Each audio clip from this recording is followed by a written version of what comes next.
Now, you mentioned earlier in the interview that Valve has a very unique company culture. Can you elaborate on that? Well, one time I came into work. It was, I believe, midsummer. We were working on Team Fortress 2 at the time, and I came into work late because the bus was late, and Eric Wolpaw was out in the parking lot being chased around by a swarm of bees. And so I tried to ask him what I was doing from a safe distance, of course, because the bees looked very angry. And Eric Wolpaw said that there were bees in the refrigerator when he opened it this morning, which was odd because I checked the refrigerator the night before and there were no bees in there. So I scooched past him to get in and past our receptionist. And I get up to the break room and I check the refrigerator and there's no bees, but there are a bunch of honeycombs in there. I presume because all of the bees that used to be in there were now in the parking lot chasing Eric around.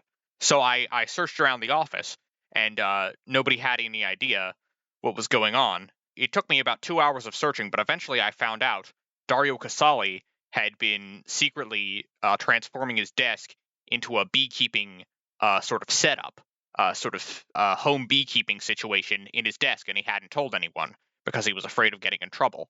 Um, but because it was getting hot, it was midsummer, he had had to move his apiary into the company refrigerator so that the bees would stay cool. And he had planned on coming in early to move them back to his desk for the day, but Eric had also come in early and he had disturbed the bees, and that's why they got mad at him because they didn't recognize him. So Dario got fired after that, but he got to keep his bees, or at least the ones who didn't die stinging Eric. Uh, Eric sadly passed on after that from a number of bee stings.